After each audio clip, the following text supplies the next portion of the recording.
sure there are many of you who have been asking yourself the question, what's this whole 24-hour economy all about? Well, I asked myself the question, I said, I want to see the concept, I want to see the policy document so we can look at it, discuss it, and maybe see what it means for Ghana. And it's become such a topical issue even as we aim towards issue-based campaign in 2024. Well, today we're privileged to have as our special guest of honor, former President John Dramani Mahama, as he speaks on John Mahama's 24-hour economic policy for Ghana, impact on Ghana's industrialization drive. Ladies and gentlemen, let's welcome His Excellency John Dramani Mahama with a round of applause.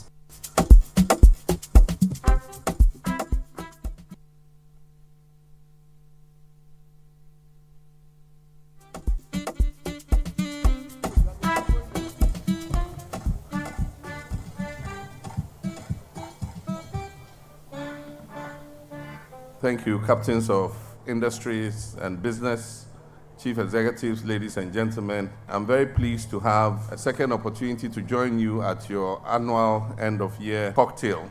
This networking event provides an excellent opportunity to share new ideas, knowledge, wisdom, and experiences. And I mean experiences from Ghana that defy all the models and theories taught in business schools. Because if you have survived this economy since 2018, then you are a successful global case study. Like my first participation, I've enjoyed your warm friendship and insightful conversations and shared great ideas with many of you since I came here tonight. Of course, my determination to transform Ghana's economy into a 24-hour working economy featured prominently in the conversations I've had since I came here. But I cannot help but repeat the point made by one of the CEOs with deep regret written on his face that we want to pay every legitimate tax, but the needless harassment from the Ghana Revenue Authority must stop. Backdated tax audits, re-audits, and assessments based on the whims of the taxman are killing our businesses, he said. Ladies and gentlemen, many businesses still bear the brunt of the economic meltdown.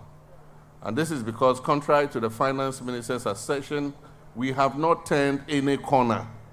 And 2024 will still be a very challenging year. Many have shut down their businesses, and hundreds of thousands of workers who were laid off are still at home. Businesses that moved their headquarters from Ghana to our neighboring countries have not returned. The poorly thought through banking sector cleanup has left thousands of skilled financial sector workers jobless and impoverished. And as I speak, the second tranche of the IMF's extended credit facility, which was due on 1st November, has still not been received because of a delay by external creditors to sign off on our debt restructuring program.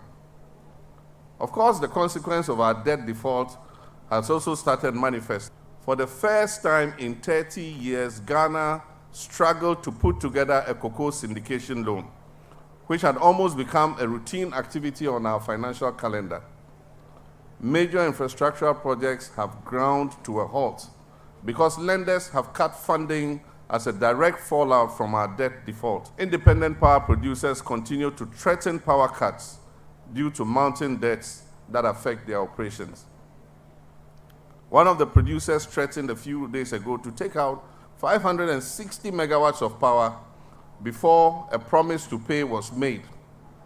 Ghanaians face grave uncertainty if more of these independent power producers follow suit. As a proud Ghanaian and a political leader, it is disheartening for me that government has severely damaged our country's reputation on the global stage.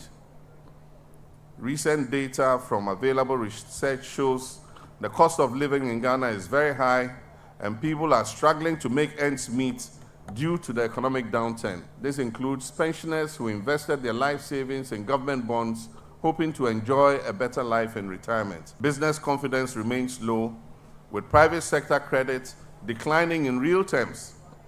As of October 2023, credit to the private sector had decreased significantly by 31.6%. And this is because of the government's excessive borrowing over the last 7 years and its reliance on the short-term treasury market. Lending rates increased to over 32% in October 2023 due to the Bank of Ghana's tight monetary policy, high treasury bill rates, and rising non-performing loans. The immutable reality is that the first 3 quarters of the year 2023 have also been a tragic period for Ghana's industries, causing a setback for the country's economic transformation. While the mining and quarrying sector is still holding out, most subsectors such as construction, electricity, water supply, sewage, and waste management have experienced a decline. These are clear signs of an ailing economy, an economy whose industrial base is failing and businesses collapsing with growing unemployment and its associated poverty and misery. Unemployment remains high, with the latest data indicating it at about 14%. Meanwhile, the 2024 budget and financial estimates of the government presented to Parliament have introduced yet again a raft of new taxes that will only add to the list of already burdensome taxes on households and businesses. These taxes, combined with very high interest rates, will further whittle away the capital of Ghanaian businesses and hinder their competitiveness. The economic crisis has ravaged all of us, but as business leaders, you have a deeper appreciation of the current situation. And when I paraphrase Bob Marley's song, he says, "Who feels it, knows it. You feel it and you know it." However, for the sake of Ghanaians and the future of our dear country, we cannot allow the status quo to continue. We know that this current economic situation is self-inflicted. As the flag bearer of the National Democratic Congress, I've put forth several proposals to ensure that the economy is returned to a stable footing and that economic activity is expanded for job creation and growth. I've committed the future NDC government to stringent enforcement of prudence and fiscal discipline in public financial management. Government expenditure will be cut and streamlined by significantly reducing the number of overlapping agencies and amorphous creations of this NPP administration.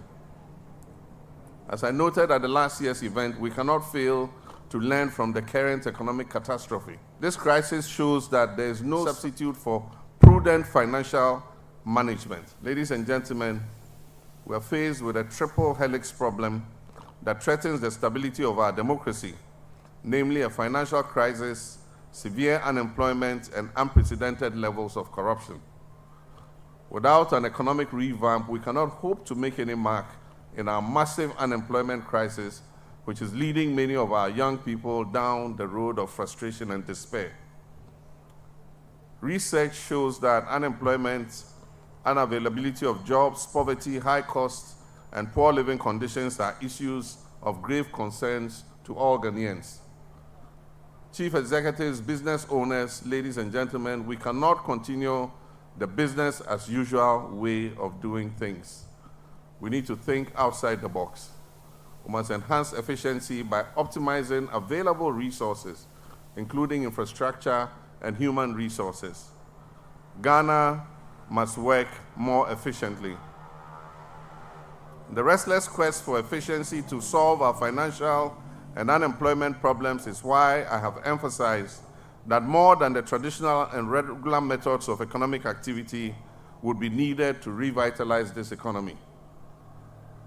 My next administration, inshallah, will pursue projects and programs to transform Ghana into a fully fledged 24-hour economy by optimizing available resources. I acknowledge the massive support for the idea of a 24-hour economy by the Trades Union Congress, civil society organizations, journalists, lecturers, labor consultants, CEOs, and captains of industry, personnel from the creative arts industry, drivers, traders, and the teeming unemployed youth of Ghana. God willing, from 7th January 2025, we shall implement a series of transition measures to address the economic decline and set Ghana on the path to recovery. The proposed 24-hour economy forms a part of NDC's vision to build the Ghana we want together. And let me reiterate that our quest to build the Ghana we want together with you will be premised on 1, building an industrialized, inclusive, and resilient economy that creates well-paying jobs,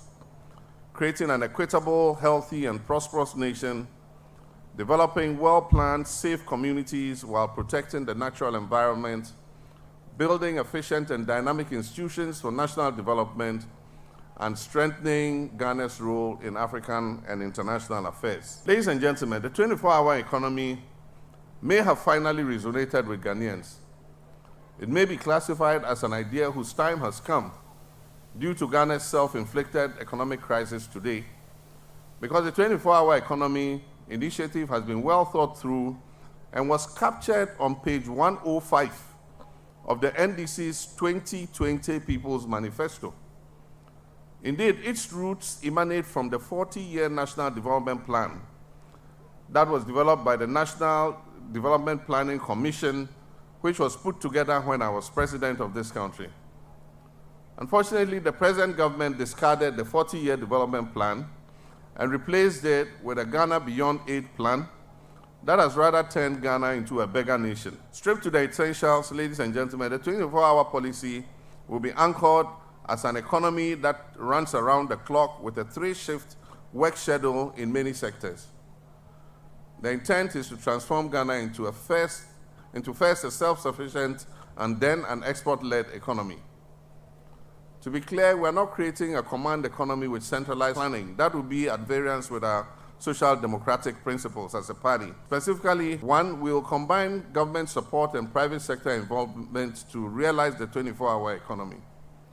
We'll establish a comprehensive policy framework that supports the growth of a 24-hour economy. Legislation will be introduced to support businesses operating 24/7, including looking at the labor laws, tax incentives, and regulations that ensure workers' rights are protected. Favorable tax policies will be adopted so that businesses can reduce their operational costs and stay competitive. Companies that sign up for the 24-hour economy will enjoy smart metering calibrated to charge a lesser tariff per kilowatt hour for power that is consumed during off-peak hours at night time based on a time of use tariff system. Financing support will be provided for certain strategic agro-processing industries and manufacturing companies to boost production for value addition, self-sufficiency, and increase exports. Knowing that government is the biggest spender in the economy, we shall boost demand by ensuring that all government ministries, agencies, district assemblies, and state-owned enterprises buy made-in-Ghana goods and procure the services of Ghana-based firms where available. For instance, we should be buying electric cables produced in Ghana, transformers produced in Ghana, vegetable cooking oil produced in Ghana, soaps and detergents produced in Ghana. And I think that government being the biggest spender in the economy, if it makes a deliberate policy to procure goods produced in Ghana, we should create the kind of demand that will make our industries run 24/7 to meet that demand. We will address safety and security measures to ensure smooth operations across all sectors during these extended hours. We will see to the availability of the necessary infrastructure such as transport networks, public amenities, and security systems, including a well-regulated and monitored private security architecture to facilitate round-the-clock activities. Technology and digital infrastructure investments would also be prioritized to enable automation and seamless operations. We cannot have a successful 24-hour economy without an aggressive expansion in our exports. I'll personally chair an accelerated Exports Development Council, which will meet quarterly to review initiatives for expanding Ghana's exports under the ECOWAS Trade Liberalization Scheme and the African Continental Free Trade Area Agreement. There will be extensive consultation and collaboration with various stakeholders, including CEOs like you, businesses, and our workers' unions. Businesses will be encouraged to empower the workforce with the necessary skills and training to thrive in a 24-hour economy, focusing on the most impacted sectors. Sanitation, cleaning services, garbage collection, and environmental protection will also form a significant part of the 24-hour economy. Financial services at the ports, shipping agencies, and customs will be enabled to work additional shifts at night and weekends to allow for 24/7 clearing of goods from our ports. This will help reduce demurrage charges on importers and reduce congestion at our ports. My brothers and sisters, there will be no limit to the sectors the 24-hour economy initiative will target, and the benefits, I can assure you, will be enormous. As a young child, I worked 3-hour shift. When my father was a business person in the north, he was the largest commercial rice farmer and owned a rice processing plant. And I used to do day shift and do night shifts. We can do it again. Through the 24-hour economy, we will create new, decent, and well-paying jobs for our youth, reduce unemployment, which is a significant challenge, and improve the living standards of Ghanaians. Also, the expanded range of operating or working hours will increase productivity and fully utilize all resources, including infrastructure. The 24-hour economy will provide greater flexibility and convenience for workers and allow citizens to access goods and services at any time of the day.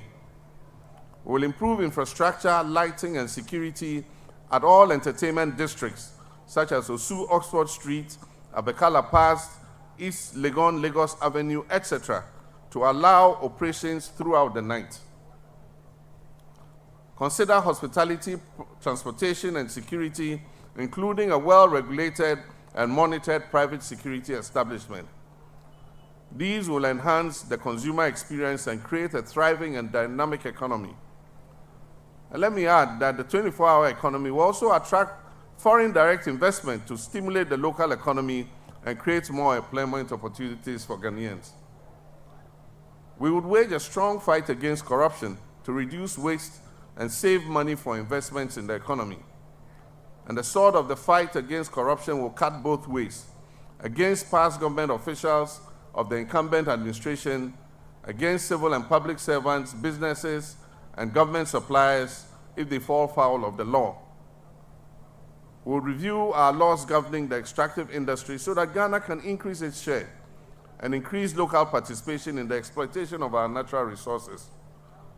I believe that with the improved revenue from savings made from the reduced size of government, the anti-corruption fight, fast-track operationalization of new oil and gas wells, licensed investments in the mining sector, and a revamped cocoa sector, we can ease the heavy burden of tax that has been placed on Ghanaian households and businesses. Ladies and gentlemen, we in the NDC have never claimed to be the repositories of all knowledge, and so we look forward to the mutual sharing of ideas and insights with you as I have done here tonight.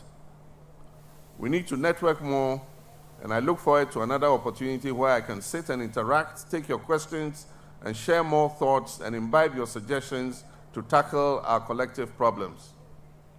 When entrusted with the governance of this country and management of the economy, I pledge to you on behalf of the party I lead to stay the course of prudence to maintain stability and predictability in the economy.